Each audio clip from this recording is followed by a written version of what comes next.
ಕಾಶ್ಮೀರದಲ್ಲಿ ಉಗ್ರ ಮನೆಗಳನ್ನ ಹುಡುಕಿ ಶಿಕಾರಿ ಮಾಡಲಾಗ್ತಾ ಇದೆ. ಕಳೆದ 2 ದಿನಗಳಲ್ಲಿ 8 ಉಗ್ರರ ಮನೆಗಳನ್ನ ಧ್ವಂಸ ಮಾಡಲಾಗಿದೆ. ಮತ್ತೊಬ್ಬ ಉಗ್ರನ ಮನೆ ಸಹ ಉಡೀಸ್ ಮಾಡಲಾಗಿದೆ ಸೇನೆಯಿಂದ.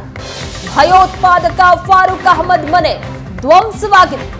ನಿನ್ನೆ ಒಂದೇ ದಿನ 6 ಉಗ್ರರ ಮನೆಗಳು ಧ್ವಂಸ ಆಗಿದ್ದಾವೆ. ಮೊನ್ನೆ 2 ಉಗ್ರರ ಮನೆಯನ್ನ ಧ್ವಂಸ ಮಾಡಲಾಗಿತ್ತು ಸೇನೆಯಿಂದ. ಐಇಡಿಯನ್ನ ಸ್ಫೋಟಿಸಿ ಭಯೋತ್ಪಾದಕ ಫಾರೂಕ್ ಮನೆಯನ್ನ ಬ್ಲಾಸ್ಟ್ ಮಾಡಲಾಗಿದೆ. ಕಾಶ್ಮೀರದ ಕುಪ್ವಾರದಲ್ಲಿರುವಂತಹ ಫಾರೂಕ್ ನಿವಾಸ ದೃಶ್ಯಗಳಲ್ಲಿ ನೋಡ್ತಾ ಇದ್ದೀರಿ. ಈ ರೀತಿಯಾಗಿ ಭಾರತೀಯ ಸೇನೆ ಉಗ್ರರ ಹುಟ್ಟಡಗಿಸ್ತಾ ಇದೆ. ಕಳೆದ 2 ದಿನಗಳಲ್ಲಿ 8 ಉಗ್ರರ ಮನೆಗಳನ್ನ ಧ್ವಂಸ ಮಾಡಲಾಯಿತು. ಇದು ಉಗ್ರ ಫಾರೂಕ್ ಮನೆಯನ್ನ ಧ್ವಂಸ ಮಾಡಿರುವಂತಹ ದೃಶ್ಯ. ನಿನ್ನೆ ಒಂದೇ ದಿನ 6 ಉಗ್ರರ ಮನೆಗಳನ್ನ ಧ್ವಂಸ ಮಾಡಲಾಗಿದೆ. ಐಇಡಿಯನ್ನ ಸ್ಫೋಟಿಸಿ ಭಯೋತ್ಪಾದಕ ಫಾರೂಕ್ ಮನೆಯನ್ನ ಧ್ವಂಸ ಮಾಡಿರುವಂತಹ ದೃಶ್ಯ. ಯಾವ್ಯಾವ ಉಗ್ರರ ಮನೆಯನ್ನ ಧ್ವಂಸ ಮಾಡಲಾಯಿತು ಹಾಗಾದ್ರೆ? ಶಾಹಿದ್ ಅಹಮದ್ ಕುಟ್ಟೆ ಈತನ ಮನೆಯನ್ನ ಸಹ ಮೊನ್ನೆ ಧ್ವಂಸ ಮಾಡಲಾಗಿದೆ. 4 ವರ್ಷಗಳಿಂದ ಈತ ಉಗ್ರ ಚಟುವಟಿಕೆಯಲ್ಲಿ ಭಾಗಿಯಾಗಿದ್ದ. ಜಾಹಿದ್ ಅಹಮದ್ 2ನೇ ಉಗ್ರ, ಈತನ ಮನೆಯನ್ನ ಸಹ ಧ್ವಂಸ ಮಾಡಲಾಗಿದೆ. ಮಟಾಲಂ ಪ್ರದೇಶದಲ್ಲಿದ್ದಂತಹ ಆತನ ಮನೆ. ಆಶಾನ್ ಉಲ್ ಹಕ್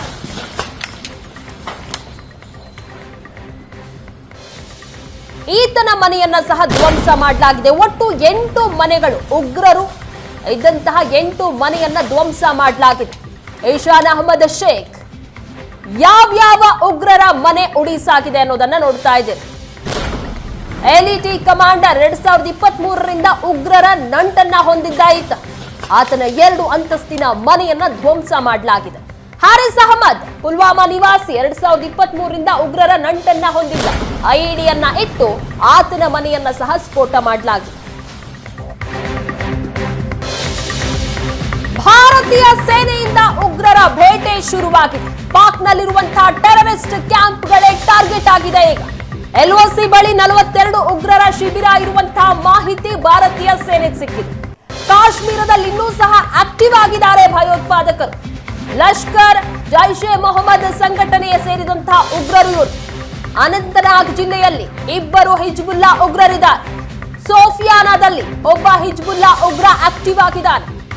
ಸೋಪೋರ್, ಕುಲ್ಗಾಮ್ನಲ್ಲಿ 2 ಲಷ್ಕರ್ ಉಗ್ರರಿದ್ದಾರೆ. ಆವಂತಿಪುರದಲ್ಲಿ ಒಬ್ಬ ಜೈಷ್ ಎ ಮೊಹಮ್ಮದ್ ಉಗ್ರ ಆಕ್ಟಿವ್ ಆಗಿದ್ದಾನೆ. ಎಲ್ಲೆಲ್ಲಿ ಯಾವ್ಯಾವ ಉಗ್ರರು ಆಕ್ಟಿವ್ ಆಗಿದ್ದಾರೆ ಅದರ ಬಗ್ಗೆ ಈಗ ಸೇನೆ ಮಾಹಿತಿಯನ್ನ ಪಡೆದುಕೊಂಡಿದೆ. ಎಲ್ಒಸಿ ಬಳಿ 42 ಉಗ್ರರ ಶಿಬಿರ ಇರುವಂತಹ ಮಾಹಿತಿ ಸಿಕ್ಕಿದೆ. ಇದನ್ನೇ ಈಗ ಟಾರ್ಗೆಟ್ ಮಾಡಿ ಕಾರ್ಯಾಚರಣೆಯನ್ನ ನಡೆಸಲಾಗ್ತಾ ಇದೆ. ಒಂದ್ ಕಡೆ ದೃಶ್ಯದಲ್ಲಿ ನೋಡ್ತಾ ಇದ್ದೀರಾ ಸೇನೆಯ ಉಗ್ರ ಬೇಟೆ ಯಾವ ರೀತಿಯಾಗಿ ನಡೀತಾ ಇದೆ ಅಂತ ಕಾರ್ಯಾಚರಣೆ. ಅದರ ಜೊತೆಗೆ ಪಾಕ್ ಪ್ರಜೆಗಳ ಗಡೀಪಾರ ಆಗ್ತಾ ಇದೆ ಭಾರತದಿಂದ. ಇವತ್ತು ಡೆಡ್ಲೈನ್ ಕೊಟ್ಟಿದ್ರು. ಎಲ್ಲ ರಾಜ್ಯಗಳಿಗೂ ಸಹ ಕೇಂದ್ರ ಸರ್ಕಾರ ಸೂಚನೆ ಕೊಟ್ಟಿತ್ತು, ಆದಷ್ಟು ಬೇಗ ಯಾರ್ಯಾರಿದ್ದಾರೆ ಎಲ್ಲರನ್ನ ಸಹ ಕಳಿಸಬೇಕು ಅಂತ. ಇವತ್ತು ಡೆಡ್ಲೈನ್.